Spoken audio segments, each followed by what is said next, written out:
Hello everyone, this is रोली पांडे। ये हमारा EVS का नेक्स्ट मैराथन है। इसके पहले वाली मैराथन में हमने कंटेंट की मैराथन की थी। ये हमारा पेडागोजी सेक्शन की मैराथन है।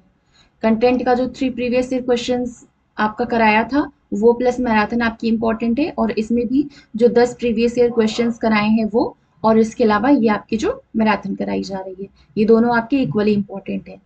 स्टार्ट करते हैं।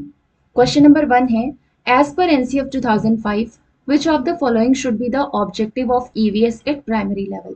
मतलब कि एनसीएफ 2005 के अनुसार प्राथमिक स्तर पर जो ईवीएस पढ़ाई जाती है उसका उद्देश्य निम्न में से क्या होना चाहिए। To critically address gender concerns and saves of marginalisation, लिंग संबंधी जो विषय हैं उन पर समालोचना करना। To develop the memorisation skill of the child, जहाँ पर मेमोराइजेशन वर्ड आए या फिर कंठस्थ करने की बात आए, आपका वो ऑप्शन गलत हो जाएगा।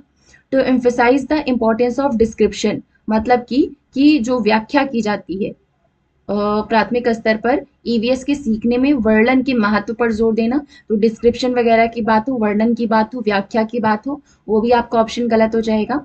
To recognise and recall the, जो वातावरण संबंधी प्रमुख मुद्दे हैं उनको पहचानना और प्रत्याहन करना।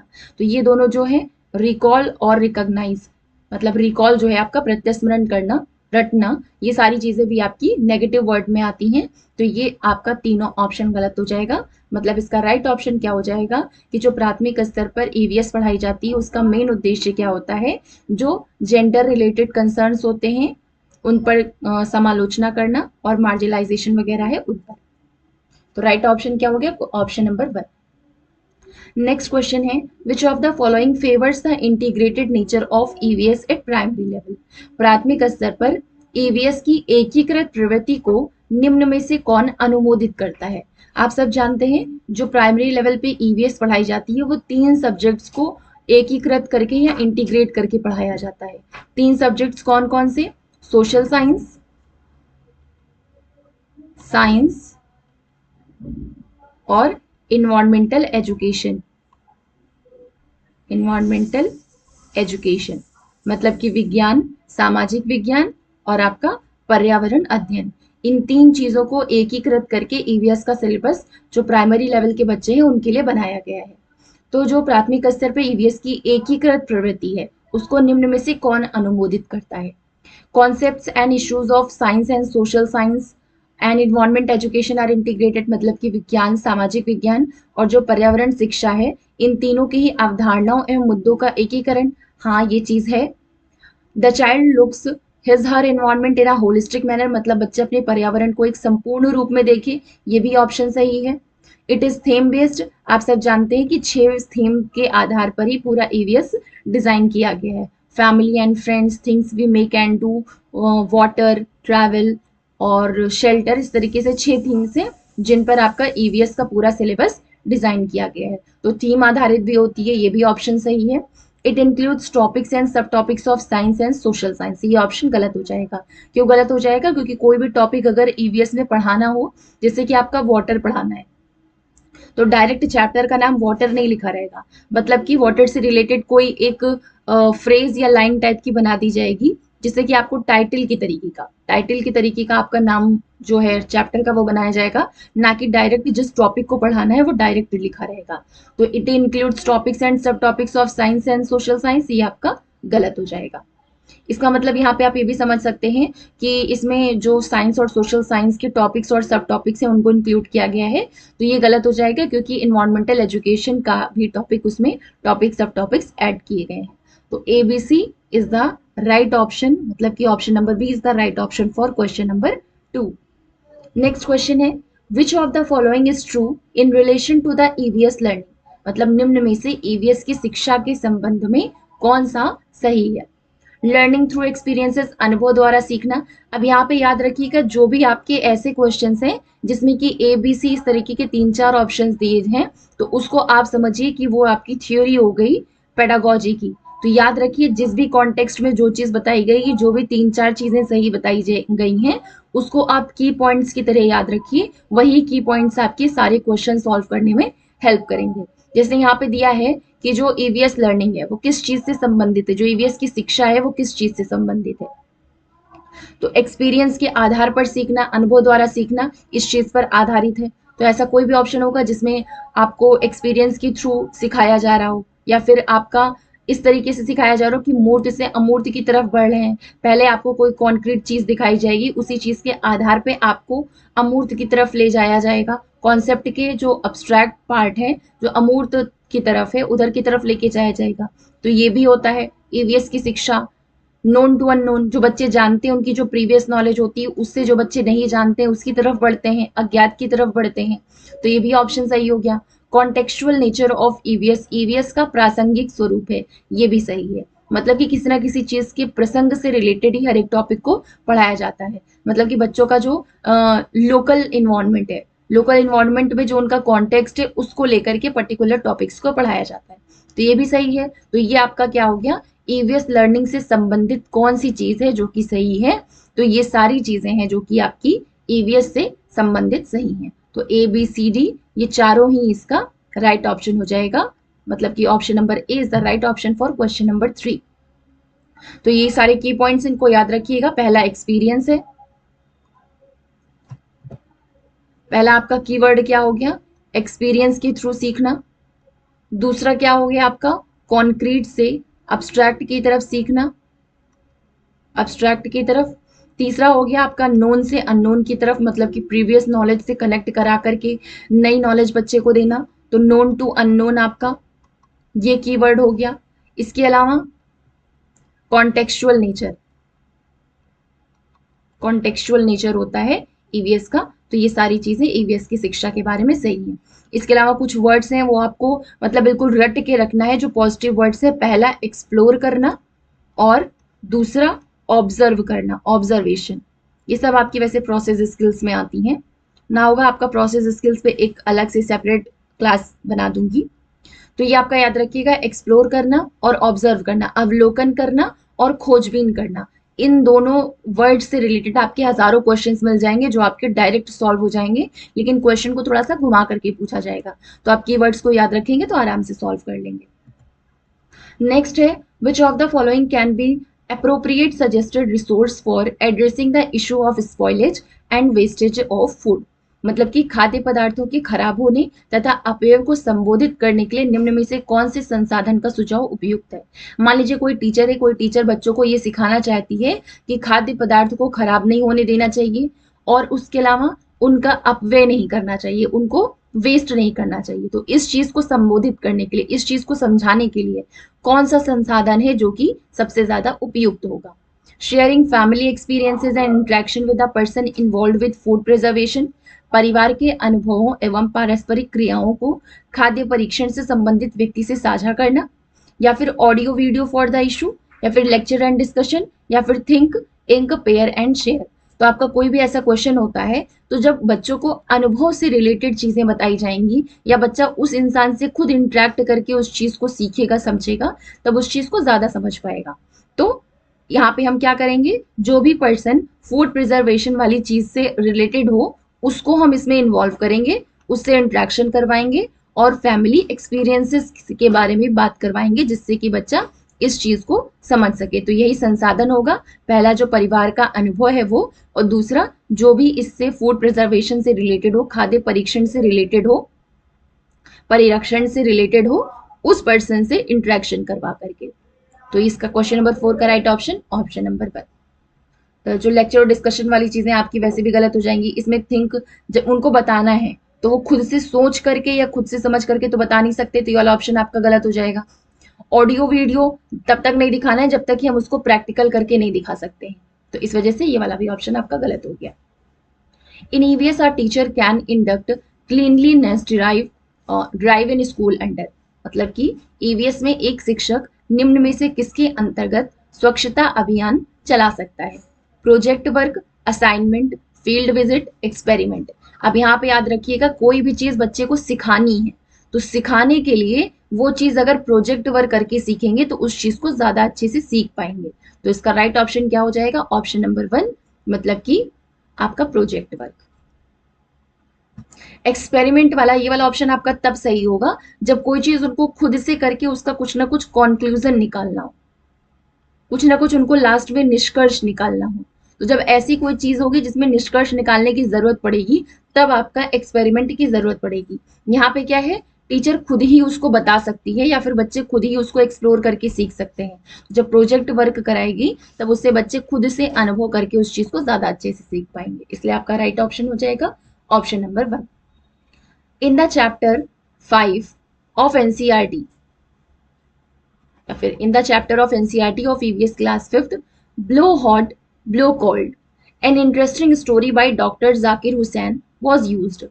The major objective of this story is to develop the, यहाँ पे आपका डैश होगा, एनसीईआरटी के ईवीएस की अध्याय 15 कक्षा 5 में उसी से ठंडा उसी से गर्म नामक डॉक्टर जाकिर हुसैन द्वारा रचित एक कहानी का प्रयोग किया गया है। तो इस कहानी का मुख्य उद्देश्य क्या विकसित करना है, जो ये चैप्टर, इस चैप्टर में एक लकड़हारा है जो कि लकड़ियां काट रहा होता है और पीछे से एक आदमी है जो कि उसको ऑब्जर्व कर रहा होता है। तो वो देखता है कि बीच बीच में जो लकड़हारा है, ठंडी का टाइम है तो लकड़हारा बीच बीच में अपने हाथों पे ऐसे ब्लो कर रहा है, ब्लो करके अपने हाथ पे कुछ कर रहा है। तो वो आदमी जा करके वो लकड़हारे से पूछता है कि आप ऐसा क्यों कर रहे हैं। तो इस तरीके की एक स्टोरी है। तो डॉक्टर जाकिर हुसैन क्या है, ये फॉर्मर प्रेसिडेंट हैं इंडिया के, जो कि बच्चों के लिए ऐसे बहुत सारी स्टोरीज लिखते थे। तो उस स्टोरी का यूज करके उनको कोई एक पर्टिकुलर जो प्रैक्टिकल चीज होती थी वो सिखाई जाती थी। तो इस वजह से डॉक्टर जाकिर हुसैन की उस स्टोरी को यहाँ पे एक कॉन्सेप्ट ब्रीथिंग का समझाने के लिए एक स्टोरी को यूज किया गया है। तो पूछा गया है कि कौन सा, मतलब कि किस चीज का विकास करने का उद्देश्य है। वाटर साइकिल का कॉन्सेप्ट, या कंडेंसेट इन प्रोसेस, संघनन की प्रक्रिया, या understanding of the process of breathing eight primary level, प्राथमिक स्तर पर सांस लेने और छोड़ने की प्रक्रिया की समझ। ये राइट ऑप्शन हो जाएगा क्वेश्चन नंबर 6 का। नेक्स्ट है, the most appropriate objective of conducting formative assessment in the learning of EVS is to, मतलब कि ईवीएस की शिक्षा में रचनात्मक मूल्यांकन का संचालन करने का सबसे उपयुक्त उद्देश्य क्या है। Address the quantitative and qualitative progress of the students, विद्यार्थियों की मात्रात्मक एवं गुणात्मक प्रगति को संबोधित करना, या फिर assess the students subject wise progress, विद्यार्थियों की विषय अनुसार प्रगति का आकलन करना, या give them marks and position, विद्यार्थियों को अंक एवं श्रेणी देना, या फिर promote the students to next grade, विद्यार्थियों को अगली कक्षा में पदोन्नत करना। तो जो समेटिव आपका फॉर्मेटिव असेसमेंट होता है वो होता है लर्निंग असेसमेंट ऑफ लर्निंग, सीखने का आकलन करने के लिए ही फॉर्मेटिव असेसमेंट कराया जाता है। तो ये आपका कीवर्ड याद रखिए कि फॉर्मेटिव असेसमेंट के लिए क्वांटिटेटिव और क्वालिटेटिव प्रोग्रेस बच्चे का चेक करने के लिए ही फॉर्मेटिव असेसमेंट कराया जाता है। मतलब कि रचनात्मक मूल्यांकन जो है वो बच्चे की मात्रात्मक और गुणात्मक दोनों तरीके की प्रगति को नापने के लिए या फिर मापने के लिए, मापन करने के लिए यूज किया जाता है। तो 7th का right option option number 1। Which one can be the more important resource other than EVS textbook? निम्नलिखित में से पर्यावरण अध्ययन की पाठ्यपुस्तक के अलावा कौन सा एक चीज है जो महत्वपूर्ण संसाधन हो सकता है। Members of the community, reading materials, science lab, map of the world. तो ये सारी चीजें क्या हैं, ये सब चीजें थोड़ा सा बुक से ही रिलेटेड हो गई, टेक्स्ट बुक से ही रिलेटेड हो गई, तो ये सारी चीजें आपकी गलत हो जाएंगी। मेंबर्स ऑफ द कम्युनिटी इसका राइट ऑप्शन हो जाएगा समुदाय के सदस्य। जैसे कि उनको प्लांट से रिलेटेड कोई चीज समझानी है या फिर क्रॉप्स से रिलेटेड कोई चीज समझानी है, तो क्या करेंगे, उस कम्युनिटी से रिलेटेड जो लोग होते हैं उनको बुला करके बच्चों का उनसे इंटरेक्शन कराया जाएगा, तो वो चीजों को ज्यादा अच्छे से सीखेंगे। तो पाठ्यपुस्तक के अलावा जो महत्वपूर्ण संसाधन है वो क्या हो सकता है, समुदाय के जो सदस्य हैं। Which of the following assessment will be enjoyed by the students in an EVS class? निम्नलिखित में से किस आकलन का पर्यावरण अध्ययन की कक्षा में विद्यार्थियों द्वारा आनंद लिया जाता है। मतलब कि अगर बच्चों का आकलन करना है पर्यावरण अध्ययन का, तो कौन सी चीज है जिसका यूज करके मतलब कि वो एंजॉय भी करें और उनका हम आकलन भी कर सकें। असेसमेंट थ्रू पोर्टफोलियो, बच्चे पेन पेपर पेंसिल देख करके ही डर जाते हैं कि इसका टेस्ट पेपर पेंसिल टेस्ट है, इसलिए ये गलत।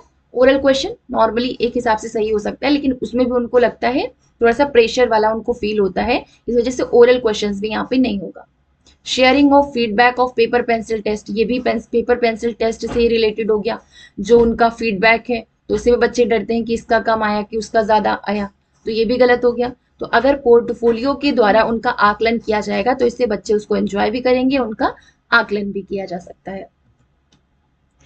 ये आपका उसका कॉन्सेप्ट का एक है, इसके बारे में नहीं बताया था तो इसको समझ लीजिए। Consider the following statements about the khejri tree. खेजड़ी वृक्ष के बारे में नीचे दिए गए कथनों पर विचार कीजिए। This tree is mainly found in desert areas, सही है। ये जो वृक्ष है वो मुख्यतः रेगिस्तान क्षेत्रों में ही पाए जाते हैं। This tree can grow without much water, इसे उगने के लिए अधिक जल की आवश्यकता नहीं होती है, ये भी सही है। This tree stores water in its trunk which can be used for drinking when needed. ये वृक्ष अपने तनी से जल संचित करता है जिसका उपयोग आवश्यकता पड़ने पर किया जाता है। ये गलत हो गया क्योंकि ये जो है ये डेजर्ट ओक के लिए है, इस वाले पेड़ के लिए है, क्योंकि इसकी जो वृक्ष मतलब कि इस डेजर्ट ओक की जो रूट्स हैं वो ग्राउंड वाटर लेवल तक जाती हैं, मतलब कि नीचे जहाँ पे पानी स्टोर रहता है वहां तक उनकी जड़ें जाती हैं, तो उनके तनों में पानी स्टोर हो जाता है, तो जरूरत पड़ने पर वहां पे लोग पानी का यूज कर सकते हैं उस पेड़ के ट्रंक में जो पानी स्टोर रहता है। तो ये वाला खेजड़ी वृक्ष के बारे में सही नहीं है। The bark of this tree is used for making medicine and its wood is not affected by insect. इस वृक्ष की जो छाल है उसका उपयोग दवाइयों के बनाने में होता है और इसकी लकड़ी पर कीटों का प्रभाव नहीं पड़ता है, ये भी ऑप्शन सही है। This tree has very few leaves, इस वृक्ष में बहुत कम पत्तियां होती हैं, ये ऑप्शन आपका गलत हो जाएगा। मतलब A B D is the right option for question number 10। Next है आपका the most appropriate stage of the lesson plan where students should be assessed while teaching EVS is, मतलब कि पर्यावरण अध्ययन का शिक्षण करते हुए पाठ का यह उपयुक्त स्तर जिस पर विद्यार्थियों का आकलन किया जाना चाहिए वो कौन सा है। मतलब कि अगर बच्चे का आकलन करना है किस पे, लेसन प्लान के स्टेज पर, तो लेसन प्लान मतलब हम किसी चैप्टर को पढ़ा रहे हैं, तो चैप्टर का आकलन करने के लिए कौन सा तरीका सही होगा। पाठ के अंत में आकलन करो कि पाठ के आरंभ में आकलन करो, या जब विद्यार्थी आकलन के लिए प्रस्तुत हो तब करो उनकी इच्छा के अनुसार। तो ये भी गलत है, ये भी गलत है, ये भी गलत है। कब करना चाहिए, जब लेसन प्लान करना हो, मतलब कि जो लेसन प्लान की मोस्ट अप्रोप्रिएट स्टेज होती है टीचिंग का असेसमेंट करने के लिए, आकलन करने के लिए, तो वो शिक्षण अधिगम की प्रक्रिया के दौरान का होता है। तो 11th का right option option number 4। Next है which of the following is not a process skill at primary level. प्राथमिक स्तर पर निम्न में से क्या है जो कि प्रक्रिया कौशल नहीं है। Mapping, defining variables operationally, testing hypothesis, recalling. पूछा है इनमें से जो कौन सी है जो प्राइमरी लेवल पे प्रोसेस स्किल नहीं। तो वैसे तो आपका राइट ऑप्शन जो है वो बनता है रिकॉलिंग फैक्ट्स, लेकिन आयोग के हिसाब से इसका राइट ऑप्शन टेस्टिंग हाइपोथेसिस माना गया है, परिकल्पना की जांच करना माना गया है। विच इज अ सब theme under the theme family and friends. Theme परिवार तथा मित्र में निम्न कौन सा है जो कि उप थीम है। जो 6 हैं वो आपकी मेन थीम्स हैं। Things we make and do पहली है, दूसरी है फूड, तीसरा वाटर, चौथा हो गया शेल्टर, पांचवा हो गया आपका फैमिली एंड फ्रेंड्स, और एक है आपका ट्रैवल, यात्रा। ये 6 चीजें हैं जो आपकी थीम में आती हैं। अब सब थीम फैमिली एंड फ्रेंड्स में वर्क एंड प्ले आता है, दूसरा आता है रिलेशनशिप्स, और तीसरा आता है प्लांट्स एंड एनिमल्स। ये सारी सब थीम्स हैं फैमिली और फ्रेंड्स की। नेक्स्ट है आपका which of these is a divergent question a teacher of EVS will ask her students to promote creativity. निम्न में से कौन सा एक अपसारी प्रश्न है जिसका पर्यावरण अध्ययन की शिक्षिका अपनी छात्राओं की सृजनात्मक क्षमता को प्रोत्साहित करने के लिए पूछेगी। व्हाट आर द स्टेप्स, जहां भी स्टेप्स पूछा जा रहा है मतलब कि वो क्लोज्ड एंड क्वेश्चंस हो गए, मतलब कि उसमें जो स्टेप्स होंगे वो डेफिनेट होंगे ना, या तो 6 होंगे या तो 7 होंगे, तो उनको डायरेक्ट बता देना। तो ये अपसारी प्रश्न तो नहीं हुआ, मतलब कि ये आपका डाइवर्जेंट क्वेश्चन तो नहीं हुआ कि बच्चा सोच करके उसका आंसर दे, अपने दिमाग से समझ के आंसर दे, तो ये गलत हो गया। स्टेप, यहाँ भी स्टेप, लेकिन यहाँ पे क्या कहा है कि what step will you take. अगर किसी पर्टिकुलर कंटेंट का स्टेप पूछा जाए तो आपका गलत हो जाएगा। यहाँ पे स्टेप अपने हिसाब से बताने हैं कि आप कौन सा स्टेप लेंगी, कौन सा कदम उठाएंगे। अगर आपसे एयर पोल्यूशन, मतलब कि मेट्रो सिटीज हैं दिल्ली जैसे, वहां पर अगर एयर पोल्यूशन को रिड्यूस करना है, वायु प्रदूषण को कम करना है, तो उसको कम करने के लिए आप कौन कौन सा कदम उठाएंगे। तो यहाँ पे स्टेप का मीनिंग अलग है। यहाँ पे स्टेप मतलब क्या हो गया कि स्तर पूछे, मतलब लेवल्स पूछे हैं कि कौन कौन से स्टेप्स हो सकते हैं। यहाँ पे कदम के इसमें यूज हुआ है। तो दिल्ली जैसे शहरों में जो वायु प्रदूषण है उसको कम करने के लिए आप क्या कदम उठाएंगे, ये एक तरीके का अपसारी प्रश्न होगा। तो इसका राइट ऑप्शन हो गया ऑप्शन नंबर बी। अब पूछा है how will you separate salt from salt solution. इसके जो है डेफिनेट मेथड्स होते हैं जिनसे आप निकाल सकते हो, तो ये भी डायरेक्ट ऑप्शन हो जाएंगे या फिर डायरेक्ट आंसर हो जाएंगे। Why leaves have green colour, तो इसका डायरेक्ट ऑप्शन होता है कि किसकी वजह से ग्रीन कलर होता है, क्लोरोफिल की वजह से होता है, तो ये भी डायरेक्ट ऑप्शन हो गया। तो ये भी अब सारी प्रश्न नहीं, ये भी डाइवर्जेंट क्वेश्चन है। तो 14 का right option option number B. The dynamic, holistic and experiential nature of EVS learning by doing students is best assessed by, मतलब कि विद्यार्थियों द्वारा पर्यावरण अध्ययन के सीखने की गत्यात्मक, समग्र तथा अनुभवात्मक प्रकृति की उत्तम आकलन किया जा सकता है। किस तरीके से? रेटिंग स्केल से, पेन पेपर टेस्ट से, या ऑथेंटिक असेसमेंट स्ट्रेटेजीज से, विश्वसनीय आकलन युक्तियों द्वारा, या ओरल टेस्ट मौखिक परीक्षा द्वारा। तो इसका राइट ऑप्शन हो जाएगा ऑप्शन नंबर 3, मतलब कि ऑथेंटिक असेसमेंट स्ट्रेटेजीज।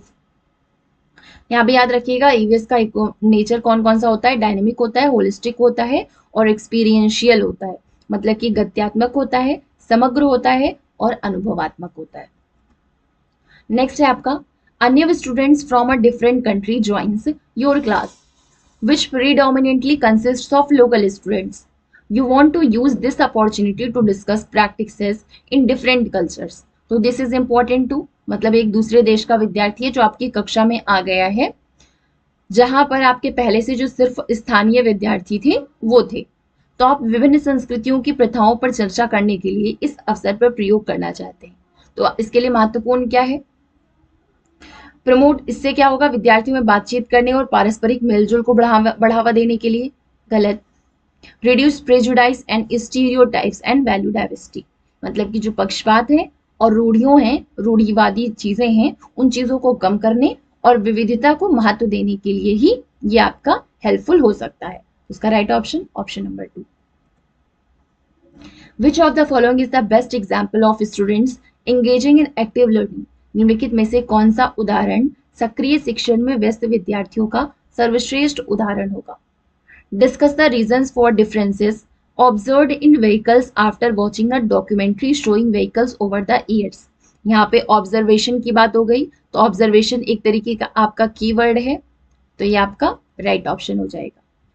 मतलब कि वर्षों से प्रयोग होने वाले जो वाहन हैं उनको दर्शाने वाले वृत्त चलचित्र डॉक्यूमेंट्री को दिखाने के बाद वाहन में जो भी देखे गए अंतर हैं उनके कारणों पर चर्चा करेंगे। तो इससे क्या करेगा? ये बेस्ट एग्जाम्पल हो गया बच्चों को एक्टिव लर्निंग में एंगेज करने का। तो इसका right option option number 1। Next है what would be an authentic task with respect to a lesson on different raw materials. विभिन्न प्रकार के कच्चे माल पर एक पाठ के संबंध में निम्नलिखित में से कौन सा प्रामाणिक कार्य होगा? Asking students to role play how paddy is harvested and brought to the markets, मतलब कि विद्यार्थियों को भूमिका निर्वहन के माध्यम से धान की कटाई और बाजारों में लाए जाने को दर्शाने के लिए कहना। गलत। Asking students to walk around the school building and identify raw materials used in different objects, ये भी गलत। अब क्या करना है यहाँ पे? रॉ मटेरियल्स का यूज करके, मतलब कि रॉ मटेरियल्स पे एक लेसन है वो पढ़ाना है, तो उससे रिलेटेड एक ऑथेंटिक टास्क क्या होगा? तो जब रॉ मटेरियल्स का यूज करके बच्चे खुद से कुछ बनाएंगे तब उनको रॉ मटेरियल्स के लिए जो इंफॉर्मेशन या जो नॉलेज मिलेगी वही ऑथेंटिक टास्क होगा। तो इन दोनों में ऐसा कुछ नहीं कि रॉ मटेरियल का यूज करके बच्चे ने कुछ सीखा हो या कुछ देखा हो कि हाँ इसका यूज किया जा सकता है। Asking students to create a pencil stand for their desks, choosing raw materials they would like to use, मतलब विद्यार्थियों को उनकी मेज के लिए अपनी पसंद के कच्चे माल से एक पेंसिल स्टैंड बनाने के लिए कहना। यहाँ पे क्या कर रहे हैं? वो रॉ मटेरियल्स का यूज करके अपने लिए कोई एक यूजफुल चीज बना रहे हैं, तो उनको पता चलेगा कि जो रॉ मटेरियल्स उनका यूज करके यूज में आने वाली बहुत सारी चीजें बनाई जा सकती हैं। तो ये एक ऑथेंटिक टास्क हो जाएगा रॉ मटेरियल चैप्टर पढ़ाने के लिए। Shahmir. Shahmir, pointing towards the lower part of the globe. You mean to say that no one stays here? Uzaira, people live here too. Brazil and Argentina are here. मतलब शहमीर क्या करता है? Globe के जो नीचे वाला पार्ट है, मतलब कि ये हो गया, ये आपका ऊपर का पार्ट हो गया जो कि हो गया आपका नॉर्दर्न हेमिस्फीयर, और नीचे वाला पार्ट हो गया जो कि आपका सदर्न हेमिस्फीयर हो गया। ये उत्तरी गोलार्ध हो गया और दक्षिणी गोलार्ध हो गया। तो दक्षिणी गोलार्ध की तरफ, सदर्न हेमिस्फीयर की तरफ इशारा करते हुए कहता है, तो आपका मतलब है कि you mean to say that no one stage there, यहाँ पे कोई नहीं रुकता है। तो उजायरा कहती है लोग यहाँ पे भी रहते हैं, जैसे कि ब्राजील और अर्जेंटीना के जो लोग हैं वो यहीं पे रहते हैं, या फिर ब्राजील और अर्जेंटीना के लोग यहाँ पे रहते हैं, नॉर्मली बताती है। शायमिर कहता है are the people there standing upside down, why don't this people fall off. The above text is used to introduce the concept of gravity to students of grade 5. Which of the following approaches would clarify Shahmir's confusion? Shahmir globe के निचले हिस्से की ओर इशारा करते हुए कहता है कि आपके कहने का मतलब है कि यहाँ कोई नहीं रहता है। तो उजायरा कहती है कि यहाँ भी लोग रहते हैं, ब्राजील और अर्जेंटीना यहीं पर है। शामिर कहता है क्या वहां पर लोग उल्टा खड़े हैं, ये लोग गिरते क्यों नहीं है। इसका स्रोत क्या है, एनसीईआरटी की जो क्लास 5th की ईवीएस की बुक है उसमें पार्ट 11 में ये चीज, एक जो पूरा कॉन्वर्सेशन है वो आया हुआ है बच्चों को गुरुत्वाकर्षण की अवधारणा से परिचित कराने के लिए। तो इनमें से कौन सा दृष्टिकोण है जो शहमीर की गलतफहमी को दूर करेगा। Similar to how magnets attract iron, the earth attracts everything that has mass. जिस तरह चुंबक लोहे को आकर्षित करता है उसी तरह पृथ्वी का हर उस चीज को आकर्षित करती है जिसमें द्रव्यमान होता है। ये डिस्क्रिप्शन, डिस्क्राइब करने वाली चीज हो गई। व्याख्या करके कोई चीज बताएंगे तो प्राइमरी लेवल के बच्चे नहीं समझ पाएंगे, तो ये गलत। Imagine an ant sitting on the lower part. अब इसमें क्या है, उन चीज को प्रैक्टिकल करके नहीं बताया गया। बच्चे क्या है, मूर्त जब उस चीज को देखते हैं तब अमूर्त की तरफ बढ़ते हैं, तब उसको इमेजिन कर पाते हैं। उनको पहले ही इमेजिन करने के लिए कह देना तब उससे उनका कॉन्सेप्ट समझ में नहीं आएगा, तो ये भी गलत हो जाएगा।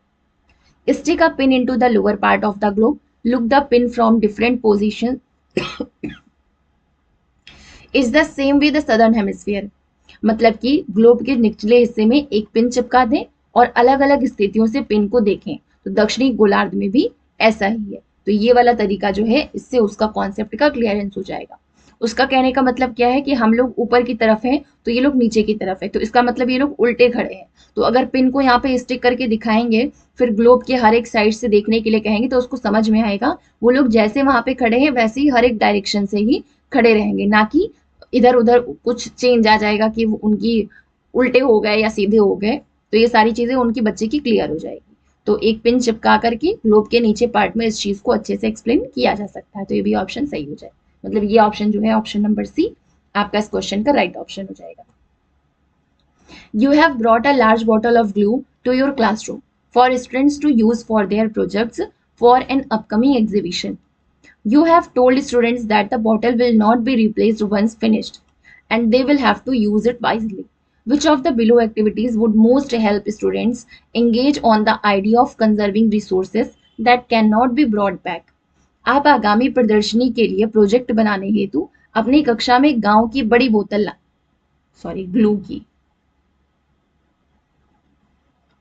ग्लू की बड़ी बोतल लाएं ताकि विद्यार्थी प्रोजेक्ट बनाने के लिए उसका प्रयोग कर सकें।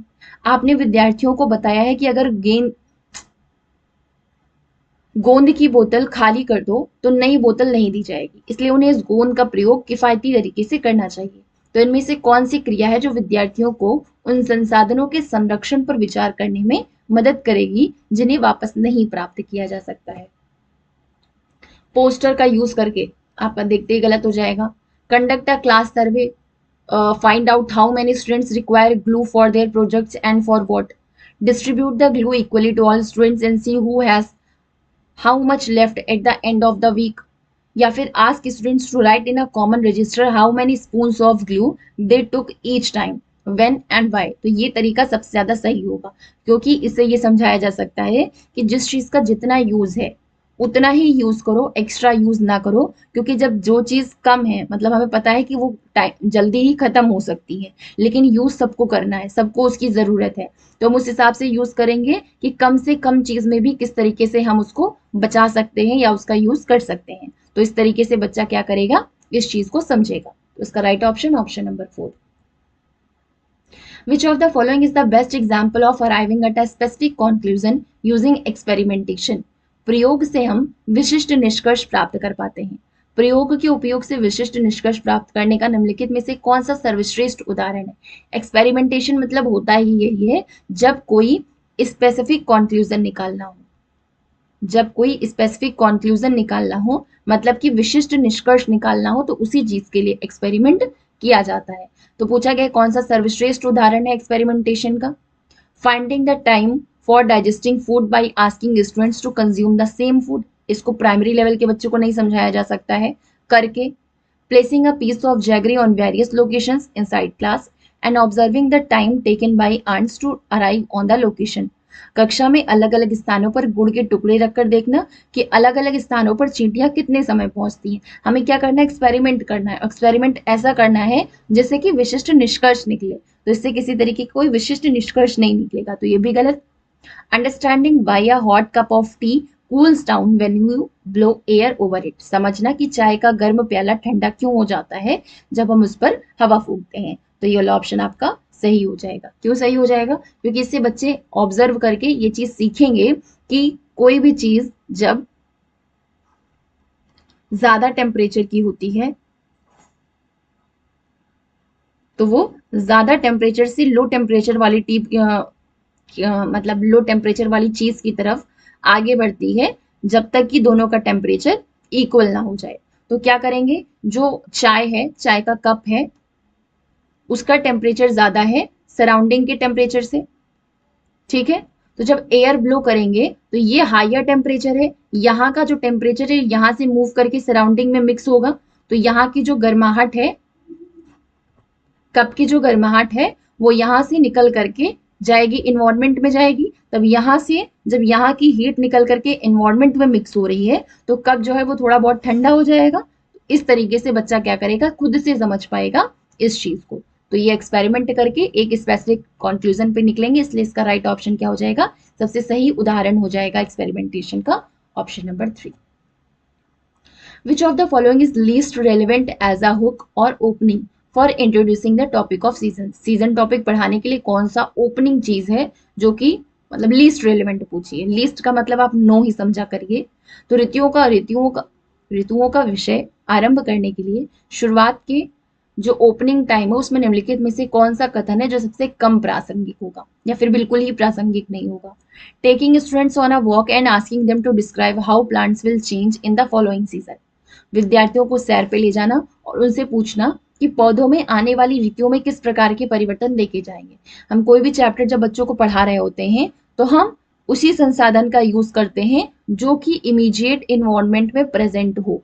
अब जो पौधों में परिवर्तन हो रहा है ऋतुओं के हिसाब से, वो हम एक ही जगह पे बच्चों को तो दिखा नहीं सकते हैं। उसके लिए हमको कई सारी ऋतुओं का वेट करना पड़ेगा, हर एक सीजन में देखना पड़ेगा कि प्लांट्स में क्या चेंज आया। तो ये एक लंबी प्रोसेस हो गई, तो इसको हम तुरंत नहीं बता सकते हैं। तो यही होगा जो सबसे कम प्रासंगिक होगा सीजन टॉपिक शुरुआत करने के लिए, पढ़ाने के लिए।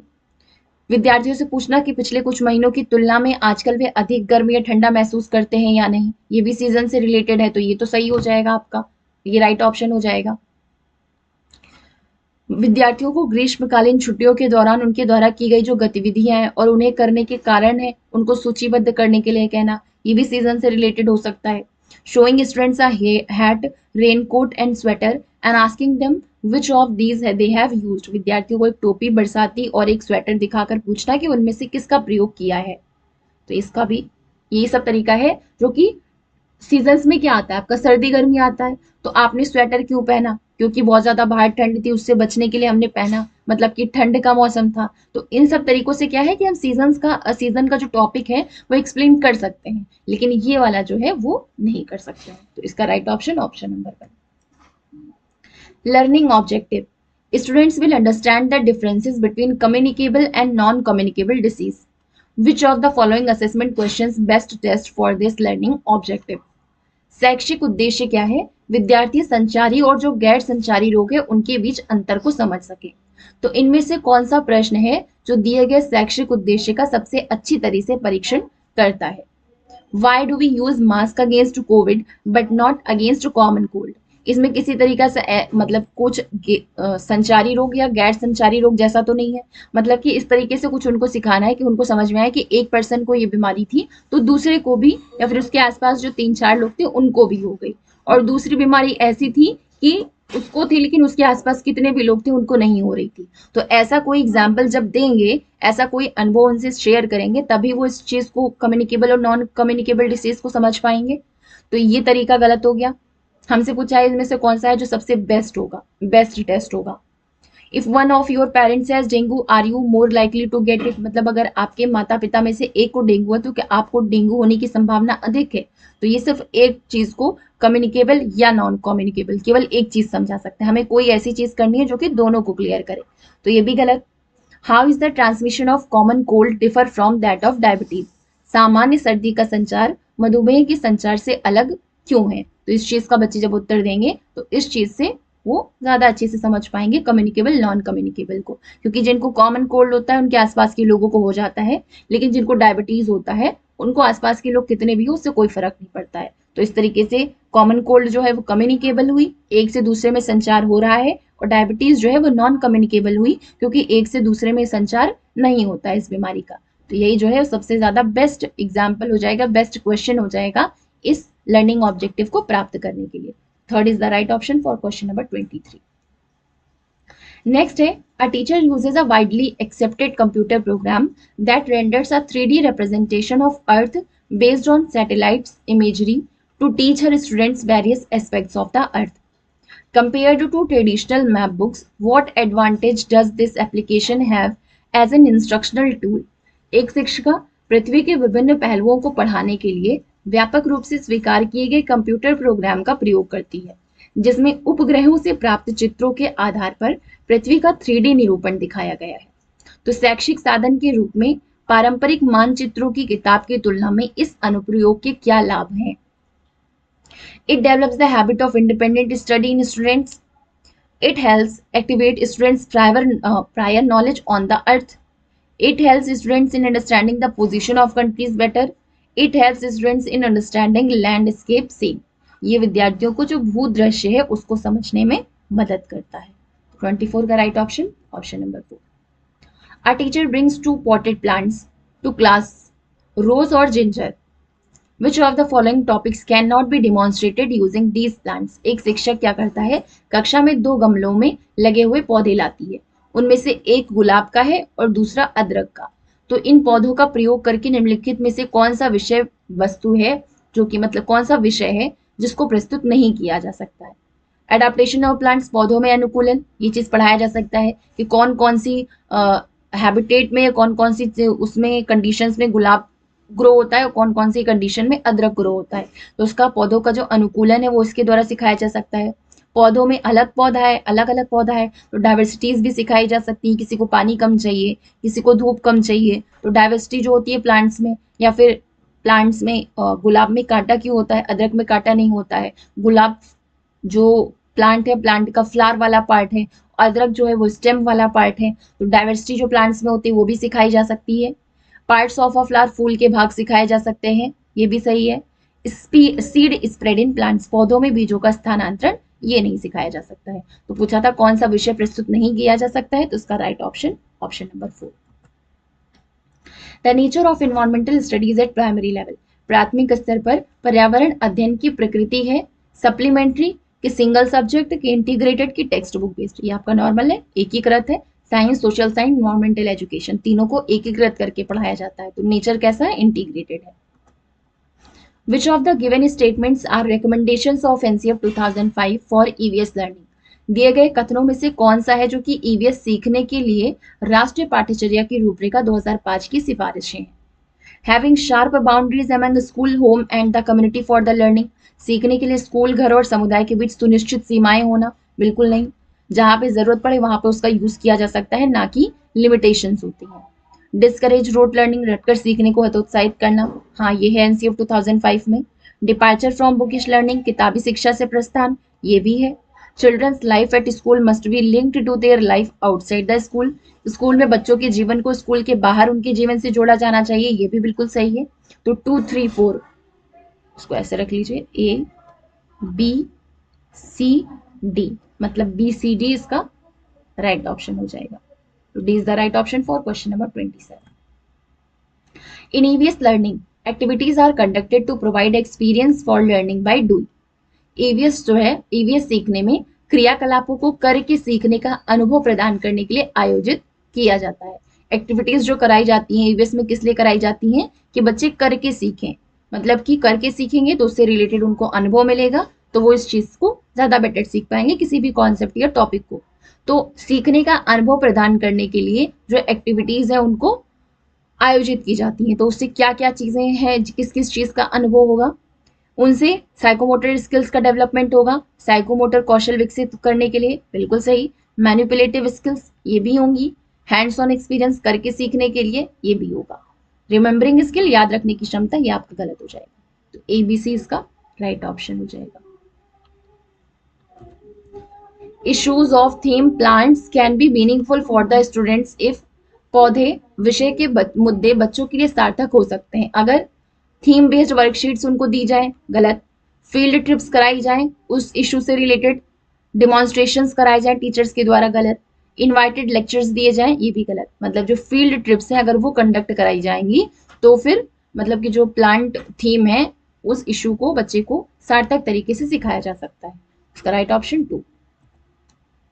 Socio cultural issues related to food theme can be effectively learn, मतलब कि भोजन थीम से संबंधित जो सामाजिक सांस्कृतिक मुद्दे हैं उनको प्रभावी ढंग से सीखा जा सकता है अगर मतलब किसके द्वारा, कम्युनिटी के द्वारा, कम्युनिटी मेंबर्स के द्वारा, समुदाय के सदस्यों के माध्यम से, बिल्कुल सही। सर्वेज अगर कराए जाएंगे तो उससे भी सीख सकते हैं, मतलब उससे भी प्रभावी ढंग से सिखाया जा सकता है भोजन थीम को। फील्ड ट्रिप्स के थ्रू, ये भी सही। स्लोगन से बच्चे क्या ही सीखेंगे, तो ये कम्युनिटी मेंबर्स का मतलब क्या, फूड से रिलेटेड जो चीजें जो लोग हैं, जैसे फार्मर्स को बुला लिया, उनके एक्सपीरियंस दिखाने के लिए कह दिए, ठीक है। इसके अलावा उनको जो फूड प्रिजर्वेटर्स होते हैं, फूड प्रिजर्वेटिव्स वाला काम करते हैं, उनको बुला करके उन कंपनीज या उनके फैक्ट्रीज के लोगों को बुला करके डिस्कशन कराया जा सकता है या फिर उनको अनुभव शेयर करने के लिए कहा जा सकता है, तो ये भी प्रभावी होगा भोजन थीम को पढ़ाने के लिए। क्योंकि हमें क्या करना है, सोशियो कल्चरल इश्यूज जो फूड से रिलेटेड है उनको इफेक्टिवली सिखाना है, तो उसके लिए इन तीनों की जरूरत पड़ेगी, इसकी जरूरत नहीं पड़ेगी। मतलब ABC is the right option for question number 40। Next है, group work are promoted for learning of the EVS, the most appropriate reasons are, मतलब कि EVS सीखने के लिए समूह कार्यों को बढ़ावा दिया जाता है, तो सबसे उपयुक्त कारण क्या है इसका, इससे पेयर लर्निंग प्रमोट होगी, सहपाठी अधिगम को बढ़ावा मिलेगा, बिल्कुल सही। ये बच्चों के बीच सामाजिक संपर्क में सुधार करते हैं, मतलब कि बच्चों के बीच सोशल इंटरेक्शंस को मजबूत करते हैं या इम्प्रूव करते हैं, ये भी सही। ये कोलैबोरेशन बच्चों में इंक्रीज करते हैं, प्रमोट करते हैं, बच्चों के बीच सहयोग को बढ़ावा देते हैं, ये भी सही है। ये कि अब यहाँ पे ओनली आ गया इसलिए आपका ऑप्शन गलत हो गया, ABC इसका राइट ऑप्शन हो गया क्वेश्चन नंबर 31 का।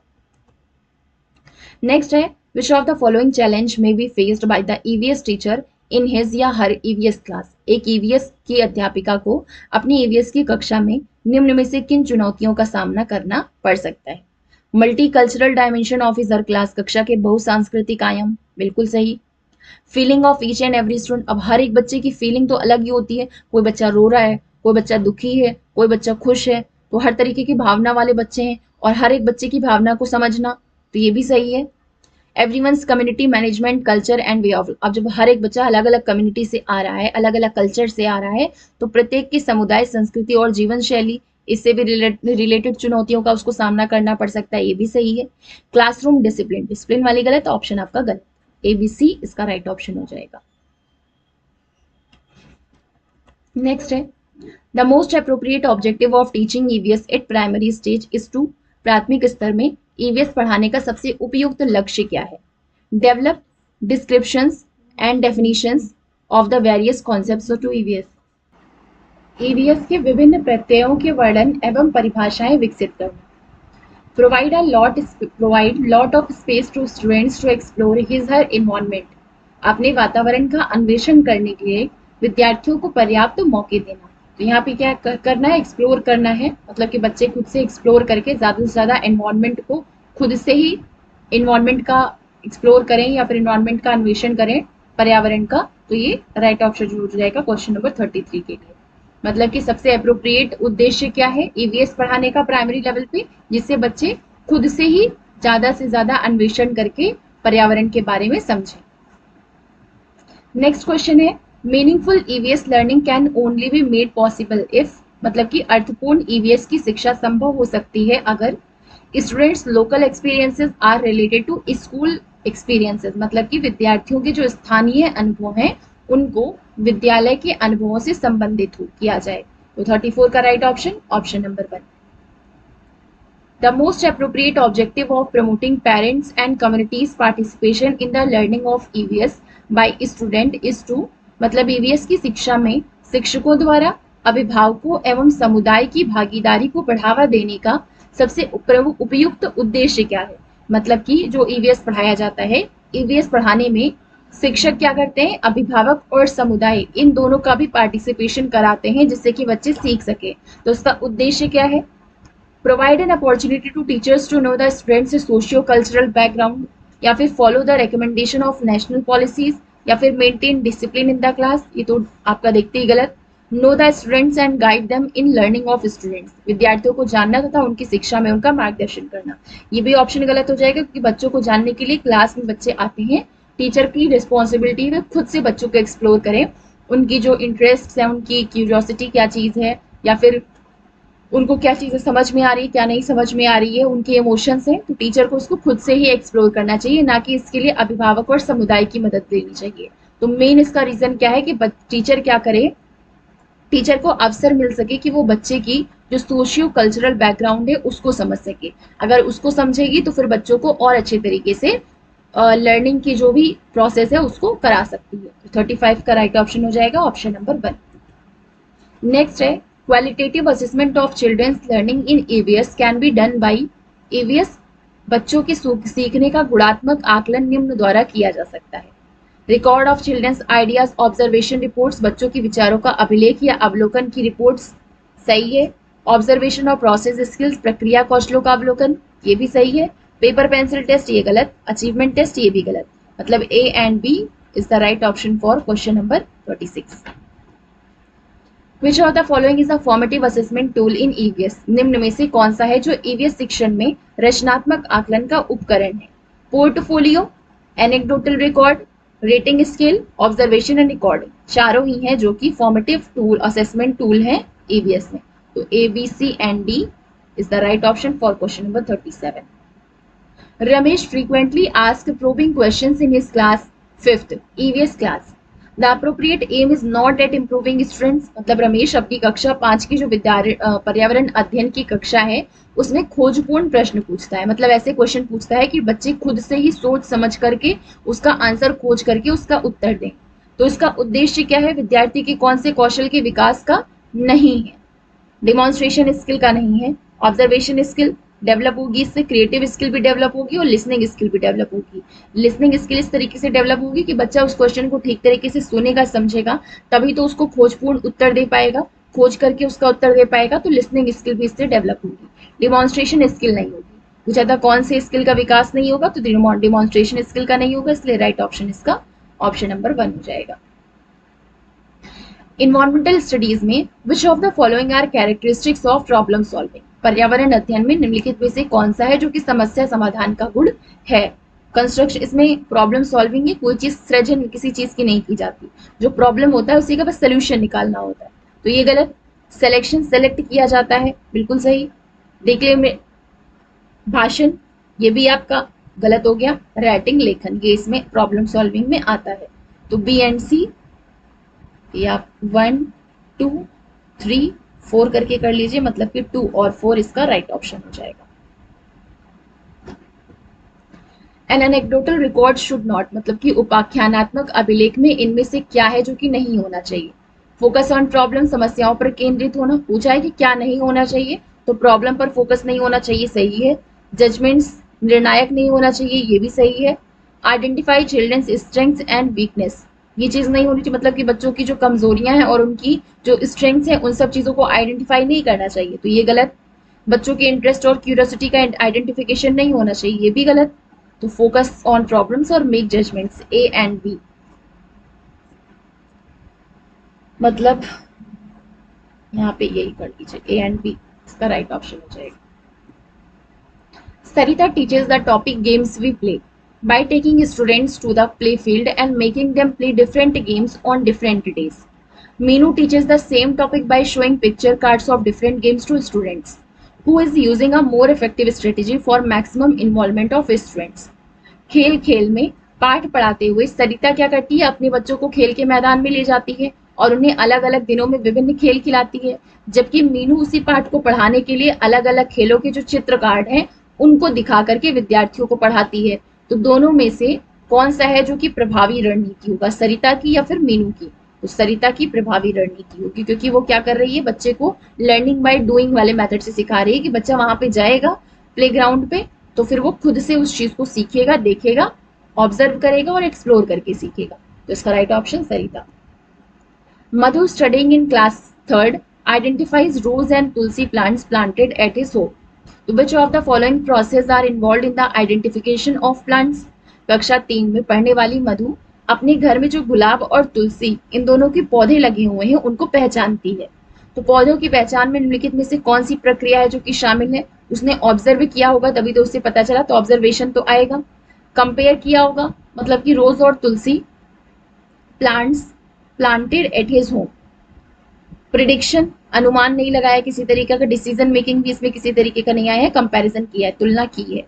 तुलना की है तभी तो कुछ ना कुछ डिफ्रेंशिएट किया होगा, तुलना किया होगा तभी तो बताया होगा कि ये रोज है और ये तुलसी है। तो ए और बी इसका राइट ऑप्शन हो जाएगा क्वेश्चन नंबर 42 का। नेक्स्ट है, in the teaching learning of EVS objective of conducting nature walk is, मतलब कि पर्यावरण अध्ययन के शिक्षण अधिगम में प्रकृति की सैर संचालित करने का उद्देश्य क्या है? To highlight flora and fauna and develop emotional bonding with nature, वनस्पति जगत और प्राणी जगत पर विशेष बल देना और प्रकृति के साथ भावनात्मक संबंध का विकास करना, ये इसका राइट ऑप्शन हो जाएगा। बाकी की क्या ऑप्शन है? To conduct a virtual tour of nature, प्रकृति की आभासी यात्रा, ये गलत, मतलब वर्चुअल टूर नहीं कराना है, जब टूर नॉर्मल उनको हम नेचर वॉक करा करके, मतलब रियल लाइफ में नेचर वॉक करा करके इस चीज की इंफॉर्मेशन दे सकते हैं, तो वर्चुअल टूर की क्या जरूरत है? To walk in a park and ensure fitness of learners, fitness की बात नहीं है यहाँ पे, हम बच्चों को फ्लोरा और फोना के बारे में सिखाना चाह रहे हैं। To engage learners in gardening and develop a kitchen garden, ये बच्चे की खुद की हॉबीज है, अगर वो खुद करना चाहे तो करे, इसको हम अलग से इसका उद्देश्य मतलब नेचर वॉक कराने का ये उद्देश्य नहीं है, ये भी गलत। फर्स्ट इसका राइट ऑप्शन हो जाएगा। Razi says that she cannot become a truck driver like her father. She has to look after household and children like her mother. So which of the following method will be most useful to address this gender related concept in class? रेजी कहती है कि वह अपने पिता की तरह truck driver नहीं बन सकती, उसे अपनी माँ की तरह घर बार संभालना है और बच्चों की देखभाल करनी है।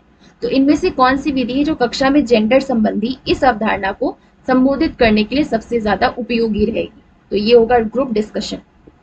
मूवी डिमॉन्स्ट्रेशन ये भी गलत, रोल प्ले गलत और प्ले भी गलत, इसका राइट ऑप्शन हो जाएगा option number 1। Which of the following statements is the most suitable explanation of the nature of EVS? इनमें से कौन सा कथन है जो पर्यावरण अध्ययन की प्रकृति की सर्वाधिक उपयुक्त व्याख्या करता है? Adjustment between human behaviour and ecosystem, मानव व्यवहार और पारिस्थितिकी तंत्र में सामंजस्य। Education from primary to secondary education, a life long continuous learning process about environment, मतलब कि पर्यावरण के बारे में सतत रहने वाली अधिगम प्रक्रिया।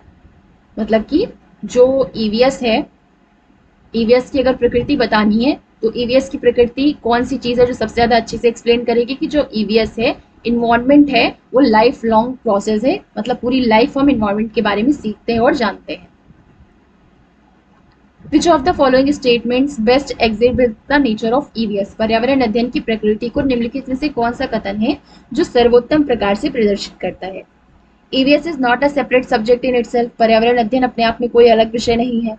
या फिर EVS is preparation of science and social science, ये भी गलत।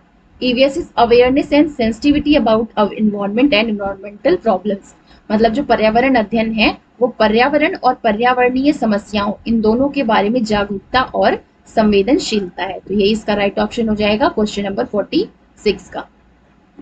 नेक्स्ट है, which of the following statements are true in the context of EVS learning of children? निम्नलिखित में से कौन सा कथन है जो बच्चों के पर्यावरण अध्ययन सीखने के संदर्भ में सत्य है? Children are actively connected to the world around them, बच्चे अपने आसपास की दुनिया से सक्रिय रूप से जुड़े रहते हैं, सही है। Children coming from different backgrounds have similar contextual experiences. अगर बच्चा अलग अलग पृष्ठभूमि से आ रहा है तो फिर उसका समान संदर्भित अनुभव कैसे हो सकता है, तो ये गलत। Diversity makes the teaching learning process challenging. जो विविधता है वो सीखने सिखाने की प्रक्रिया को चुनौतीपूर्ण बनाता है, बिल्कुल सही। Diversity is an important resource in teaching learning process. विविधता सीखने सिखाने की प्रक्रिया में महत्वपूर्ण संसाधन है, ये भी सही है। तो ए सी डी इसका राइट ऑप्शन हो जाएगा क्वेश्चन नंबर 47 का। Vani said mango tree is like a open umbrella. Which process have been used by Vani in this statement. Vani ने कहा कि जो आम का पेड़ है वो खुली छतरी जैसा है। तो इस कथन में वाणी द्वारा किन प्रक्रियाओं का प्रयोग किया गया है। उसने ऑब्जर्व किया, इस चीज को अवलोकन किया, तो इसलिए ये तो सही है। कंपेयर किया मैंगो का अम्ब्रेला से, तभी तो बताया कि दोनों एक दूसरे की तरह ही लगते हैं, तो ये भी सही है। डिसीजन मेकिंग नहीं है। इमेजिनेशन, उसने कल्पना की कि मैंगो जो है वो अम्ब्रेला जैसा ही दिखता है, तो इमेजिनेशन भी इसमें आई, मतलब ए बी डी इसका राइट ऑप्शन हो जाएगा। नेक्स्ट है which of the following objectives is the most important for EVS subject.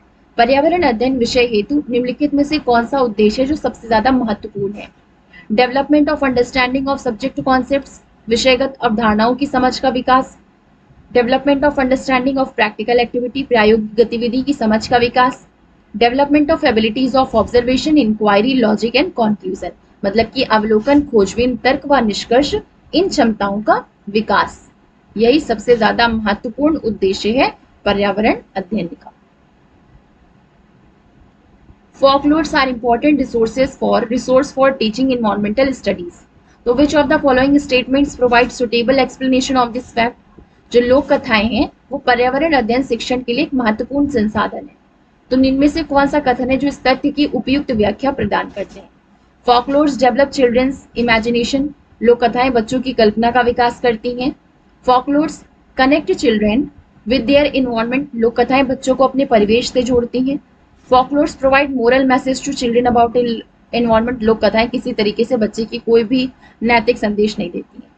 Folklores develop interest among children, लोक कथाएं बच्चों में रुचि का विकास करती हैं, ये भी गलत। Folklores develop creativity among learners, लोक कथाएं बच्चों में सृजनात्मकता का विकास करती हैं, ये सही है, मतलब ए बी ई। ये हो गया आपका 1, ये 2, ये 3, ये 4 और ये 5, मतलब 1 2 5 इसका राइट ऑप्शन हो जाएगा।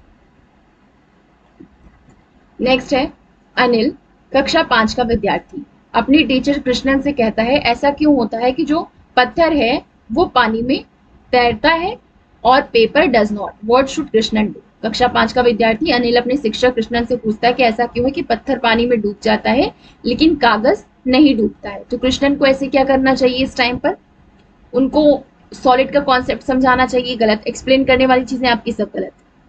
आस्क अनिल टू एक्सप्लोर, अब यहाँ पे एक्सप्लोर की बात आई इसलिए आपका ऑप्शन सही हो जाएगा। क्या करेगा, अनिल कहेगा कि जो तुम्हारी मतलब कि बाकी सारी ऑब्जेक्ट्स हैं उन सबको ले लो और उन सारी ऑब्जेक्ट्स को टेस्ट करो कि इनमें से कौन सा है जो कि पानी में डूब जाता है। एंड टेल हिम, उसके बाद उनको बताओ कि बाकी चीजें जो इससे रिलेटेड है आपकी कि क्यों डूबती हैं, कैसी डूबती हैं, वो आप अपनी हायर क्लासेस में खुद सीख जाएंगे। तो क्या कर रहा है बच्चा, यहाँ एक्सप्लोर करके सीखेगा।